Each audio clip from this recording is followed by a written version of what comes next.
आप देख रहे हैं अमेज नाउ। गंगा, यमुना, राप्ती और गोमती के तटवर्ती इलाकों से खबरें आप तक। जीवन में अंत कुछ नहीं होता है, एक नई शुरुआत हर सुबह आपका इंतजार करती है। यानी कि जो हमारे बुजुर्ग हैं, हमारे परिवार के बड़े बूढ़े सदस्य हैं, वो शायद इसी वजह से हम सभी को कहते हैं कि सुबह उठिए, जल्दी उठिए, क्योंकि सुबह आपका इंतज़ार कर रहा होता है। एक नई शुरुआत होती है, ज़िंदगी के हर दिन एक नई शुरुआत। नमस्कार, मैं हूं अरविंद श्रीवास्तव। आप देख रहे हैं अमेज नाउ की खास पेशकश एस्ट्रो वर्ल्ड नाउ। आचार्य मनीष मोहन जी आज एक बार फिर हमारे साथ नवमंडल में ग्रहों की स्थिति, तीज त्यौहार और जातकों की राशिफल के साथ साथ कॉलर्स की समस्या और कुछ खास बातें बताएंगे। तो आइए मुखातिब होते हैं आचार्य मनीष मोहन जी की। बहुत बहुत स्वागत है आचार्य मनीष मोहन जी हमारे स्टूडियो में, हमारे दर्शकों के सामने। ओम गंगणपतये नमः। जैसा कि हम लोग शुरुआत करते हैं हर बार की तरह, इस बार भी नवमंडल में ग्रहों की स्थिति, कॉलर्स, साप्ताहिक राशिफल और बीच में पड़ने वाले तीज त्योहारों पर भी बात करते हैं जी, और कोई खास बात। लेकिन सबसे पहले नवमंडल में ग्रहों की स्थिति 28 फरवरी 2022 से 6 मार्च 2022 के बीच ग्रह स्थिति इस प्रकार से है। कुंभ में सूर्य और बृहस्पति महाराज विराजमान है।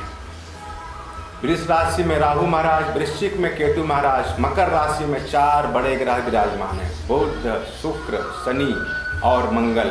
अब की बार 4 बड़े ग्रह मकर राशि में विराजमान है। सप्ताह की शुरुआत में चंद्रमा मकर राशि में विराजमान है। तीज त्योहारों की भी बात आपने किया है। इस सप्ताह महत्वपूर्ण और बड़ा त्यौहार महाशिवरात्रि, सुख, सौभाग्य और समृद्धि का बड़ा त्यौहार महाशिवरात्रि 1 मार्च 2022 को रहेंगे। 2 मार्च को स्नान दान की अमावस्या रहेगी। इसके साथ साथ अब चलते हैं जो साप्ताहिक राशिफल है, जिस पर बात करते हैं जी। मेष, राजनीतिक क्षेत्र में व्यस्त रहेंगे, शासन सत्ता का सहयोग मिलेगा।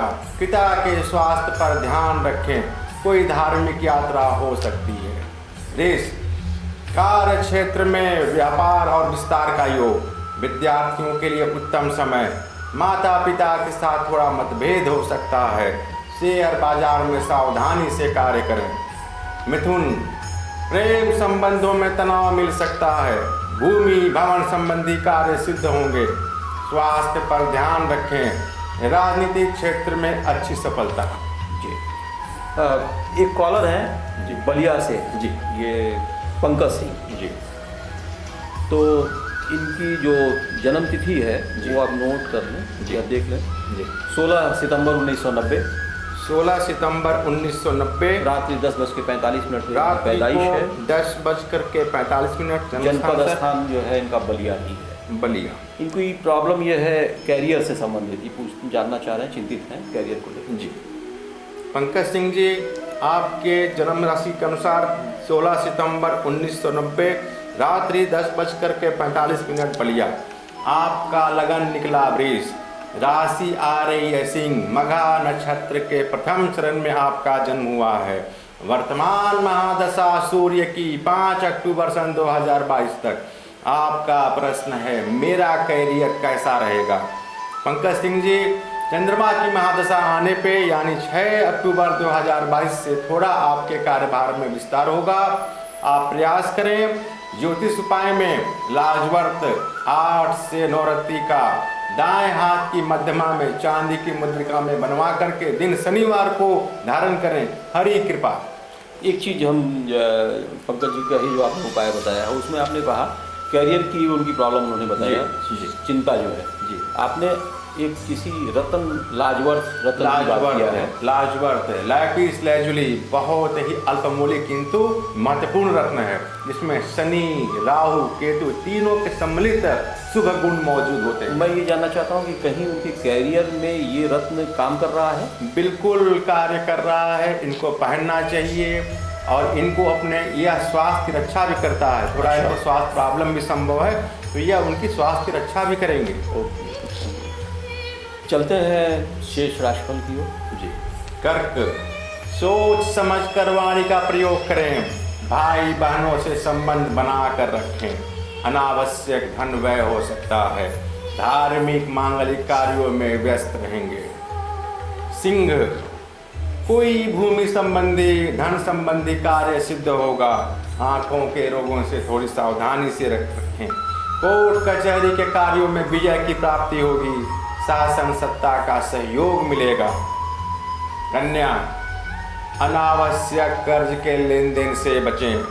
प्रेम संबंध विवाह में परिवर्तन हो सकता है। विद्यार्थियों को विद्या में सफलता, पिता के आशीर्वाद से कोई बड़ा कार्य सिद्ध होगा। तुला, कोई चली आ रही परेशानी का अंत होगा।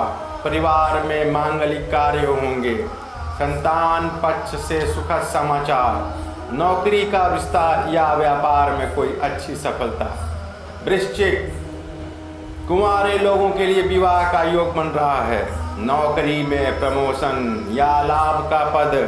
नए वाहन का योग। माता या पिता के स्वास्थ्य पर थोड़ा ध्यान रखें। धनु, छने रुष्टा छने तुष्टा के प्रवृत्ति से बचें। जीवन साथी का सहयोग मिलेगा। इस सप्ताह कोई लंबी यात्रा हो सकती है। उदर रोगों से सावधानी। जी, एक कॉलर है, ये गोरखपुर से ही है जी। माता जी ने इनको फोन, यशस्वी सिंह के बारे में, उनकी बिटिया के बारे में जानना चाह रही है। हाई स्कूल का इस समय जी अपीयर भी है हाई स्कूल में जी। जन्म तिथि है इनका 24 अक्टूबर 2006। 24 अक्टूबर 2006 12:44 दोपहर को 12:44 गोरखपुर। इनका सवाल भी पढ़ते हैं जी। इनका सवाल ये है कि हाई स्कूल की छात्रा हैं जी, और ये जानना चाहती हैं कि हम मेडिकल फील्ड में जाना चाहते हैं, कितना उचित होगा, आप मार्गदर्शन करें। यशस्वी सिंह जी, आपका जन्म तिथि 24 अक्टूबर सन 2004 दोपहर 12:44 गोरखपुर के अनुसार आपका मकर लगन निकला। राशि आपकी वृश्चिक आ रही है। वर्तमान महादशा शनि की महादशा में चंद्रमा 10 अप्रैल सन 2023 तक। निश्चित तौर पे मेडिकल स्वास्थ्य संबंधी क्षेत्र आपके लिए अच्छा रहेगा। थोड़ा परिश्रम की आवश्यकता है। स्वास्थ्य में आँखों के रोग थोड़ा परेशान कर सकते हैं। ज्योतिष उपाय में आप पन्ना दाएं हाथ के कनिष्ठिका में दिन बुधवार को चांदी की मुद्रिका में धारण करें। हरि कृपा। बड़ी छोटी उम्र है, ऐसे समय में आपने जैसे बताया कि रतन पन्ना बताया आपने, पन्ना धारण करने के लिए, तो वो ऐसे बच्चे बच्चियां या जो लोग हाथों में धारण नहीं कर सकते हैं वह गले में धारण कर सकते हैं। हाँ, थोड़ा मुश्किल होता है, संभालना मुश्किल होता है। वह लोग गले में लॉकेट बना करके काले धागे में धारण करें। अच्छा, तो आपके मुझे लगता है कि यशस्वी और उनकी माता जी को उनके सवालों का जवाब मिल गया होगा समुचित। जो परेशानी है मेडिकल फील्ड को लेकर उनकी परेशानी, आपने उनको, हमको लगता है कि आपने ग्रीन सिग्नल दिया है। बिल्कुल प्रयास करें, विद्या में परिश्रम करें। निश्चित तौर पे मेडिकल स्वास्थ्य क्षेत्र में प्रयास करें, हो जाएगा। जी, चलते हैं जातकों के शेष राशिफल की ओर। मकर, तनाव से बचें। अनावश्यक व्यर्थ की चिंता रहेगी। सप्ताह के अंत में कोई सुखद समाचार भी मिल सकता है। विद्यार्थियों के लिए उत्तम समय। परीक्षाओं में सफलता। कुंभ, कार्य क्षेत्र में विस्तार का योग। महिला अधिकारी का सहयोग प्राप्त होगा। कोई अतिथि का आगमन भी संभव है। वाणी पर संयम रखें। मीन, कोई यात्रा हो सकती है। उस यात्रा से लाभ के योग हैं। घर के साथ सज्जा पर धन व्यय होगा। व्यापार या नौकरी में परिवर्तन के भी योग हैं। वाहन चलाते समय सावधानी से चलाएं। जी, तो ये थी 12 राशियों का साप्ताहिक राशिफल। जी, अब जैसा कि हम लोग हर सप्ताह किसी नए बिंदु पर विषय पर बातचीत करते हैं। जी, वो ऐसा विषय जो सामान्य रूप से थोड़ा लोगों को जानकारी नहीं होती है। जी, तो बहुत सारे ऐसे लोग मिलते हैं या देखा सुना जाता है कि किसी परिवार में कोई बच्चा या बच्ची ने जन्म लिया, तो उनके परिवार वाले लोग कहते हैं अरे बच्चा तो जो है मूल राशि में चला गया, मूल नक्षत्र में चला गया। सबसे पहला क्वेश्चन ये करते हैं जी, बच्चा सतैसा में हुआ है, मूल में हुआ है कि नहीं। तो ये मूल क्या है और इसके लाभ और इसके हानि फिर इसका निवारण अगर नुकसान अगर हो रहा है तो इसका निवारण क्या है? सामान्यतः 27 नक्षत्रों में 6 नक्षत्र मूल संज्ञक राशियाँ हैं। इन्हें हम लोग गंडमूल नाम से पुकारते हैं। अश्विनी, आश्लेषा, मघा, ज्येष्ठा, मूल और रेवती, यह 6 नक्षत्र मूल संज्ञक राशियाँ हैं। अक्सर अभिभावक ज्योतिषी के पास जाते हैं, बच्चे को गंडमूल हुआ कह करके आतंकित कर देते हैं। कोई भी ये ऐसा हुआ है, ये ऐसा हुआ है, अनावश्यक चिंता एवं खर्च में डाल देते हैं। केवल 6 मूल संज्ञक राशियाँ हैं। आपको मैंने बताया गंडमूल में उत्पन्न बच्चों को उसी नक्षत्र में प्रायः, जैसे अश्विनी नक्षत्रों में पैदा हुआ 27वें दिन, प्रायः 27वें दिन यह नक्षत्र आएगा, उसी नक्षत्र में यह पूजन होगा। अच्छा, ये है अश्विनी नक्षत्र में पूजन होगा, इसी को हम लोग सतैसा बोलते हैं। आप लोग जानकारी के लिए यह उपाय जरूर कराना चाहिए। नहीं करवाने पर ऐसे बच्चे रोगी, धनहीन, अल्पायु या माता पिता के स्वास्थ्य के लिए अच्छे नहीं होते, अतः इनका शांति कराना उचित होगा। यानी ऐसे अभिभावक जो परेशान होते हैं उनकी परेशानी जायज़ होती है कि कम से कम उसके उपाय करा लेने चाहिए 27वें दिन। ठीक, 27वें दिन इसी को अपने भाषा में सतैसा बोलते। जी जी। हमने पुनः बता दूं, अश्विनी, आश्लेषा, मघा, ज्येष्ठा, मूल और रेवती, यह 6 नक्षत्र ऐसे हैं जो मूल संज्ञक राशियां हैं। इसमें उपाय क्या है, क्या उपाय क्या करते? उपाय में गौदान, सुवर्णदान के अलावा इसका बहुत विस्तृत पूजन है, वो लोग कराते हैं पंडित। यानी बिल्कुल सतैसा का पूजन खर्चीला है? ऐसा भी नहीं है खर्चीला है। जो लोग ना कर सकें एक रुद्राभिषेक भी करा सकते हैं। अच्छा। गौदान भी कर सकते हैं। नहीं कुछ करने पे उचित जो भी मात्रा में दान हो सके बच्चे के हाथ से करा देना उचित होगा। बड़ा शॉर्टकट ये शॉर्टकट में भी संभव है। जी। तो दर्शकों, आपने देखा आचार्य मनीष मोहन जी ने आज फिर एक नई और बड़ी ही महत्वपूर्ण बात बताई।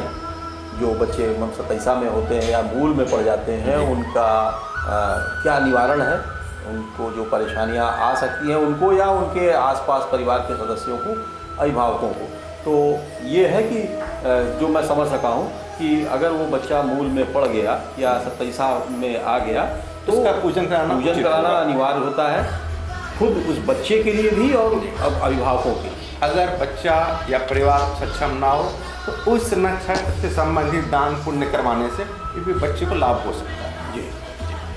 तो आचार्य जी बहुत बहुत धन्यवाद, क्योंकि समय हमें फिर अब यहाँ इजाज़त दे रहा है आगे कुछ भी न पढ़ने के लिए, वार्ता को रोकने के लिए, तो हमें लेना होगा विदा। ओम गंगणपताय नमः।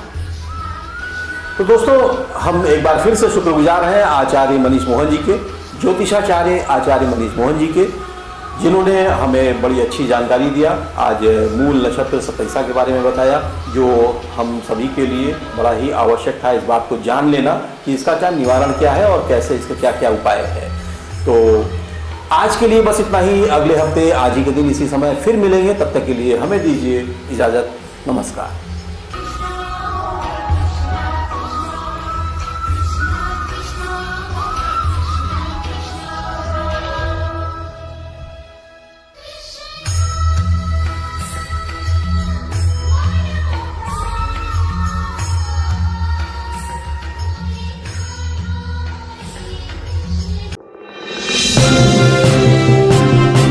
आप देख रहे हैं अमेज नाउ। गंगा, यमुना, राप्ती और गोमती के तटवर्ती इलाकों से खबरें आप तक।